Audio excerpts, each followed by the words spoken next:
Okay, we talk to so many businesses and time again, they complain about the fact that they're working harder for less money. And there are three common reasons that always come up as to why these companies have shrinking revenues.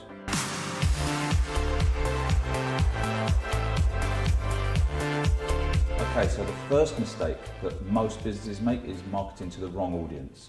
That might sound silly, but actually it's really common. What people tend to do when they're looking for new business is they go looking for people in the active market.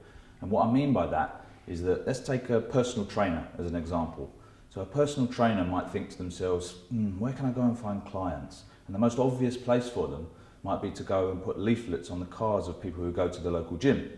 You know, these people are already into fitness, great place. These people will be the perfect market for me to go and put an offer on the windscreen of their cars to come and use my PT studio.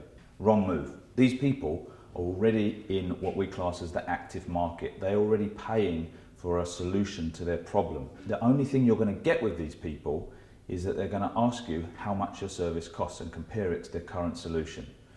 This leads to you always being beaten up on price. Always, every single time you get into a conversation with a new client, it always comes down to price. What you need to do is be looking at a more dormant market. In the dormant market, they don't even know they have the problem. Sometimes for a business, it's hard to get your head around the fact that what you need to do is actually market to people that don't yet need your service. These are the people that you can attract into your business because you offer a solution to their problem. That personal trainer would be far better putting some content out there saying to people, here's 5 quick tips on how to burn fat. People will watch that content and they'll start to build a bit more loyalty towards him and his brand, even though they're not going to inquire straight away. You might put some more content out there about how to use 5 household objects in order to do your workout at home. He starts to build loyalty, brand recognition, and when people need an actual solution to their problem, he's the guy they're going to go to.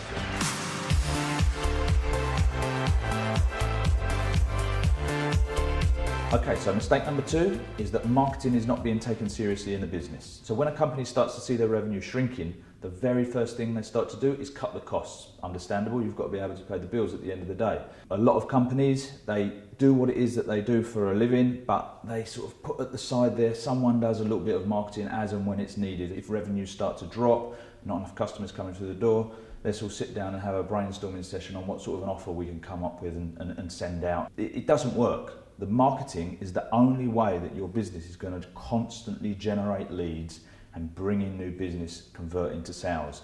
This is the fundamental part of the business. This is the engine that drives the whole thing. It has to be taken seriously.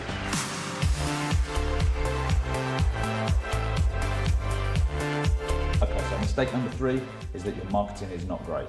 And what makes great marketing is that your content is either educational, entertaining, or in some way engaging. The reason it needs to do this is because otherwise all you're doing is shouting at somebody. You're literally standing on the bonnet of their car saying, you should be using our service, it's cheap.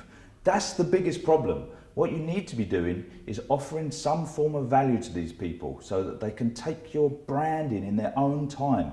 If you're an estate agency, you don't want to be sending through letters saying to people, we'll sell your house cheaper than anybody else and we've got the best service. It just doesn't make any sense and it's not appealing to people that are not thinking about selling their house.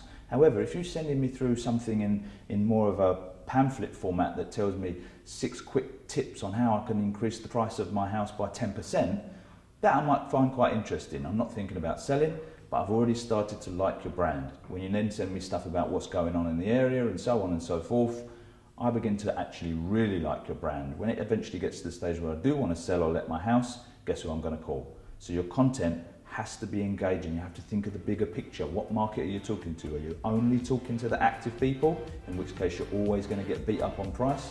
Or are you talking to a much wider audience who come to you eventually because of your expertise? So they're the main 3 reasons that businesses see their revenues start to shrink. It's guaranteed that if your revenues are shrinking, you're doing 1, if not all 3 of these things. The good news is that you can avoid this by making sure that you have a whole content marketing loop in place, and then your business will fly.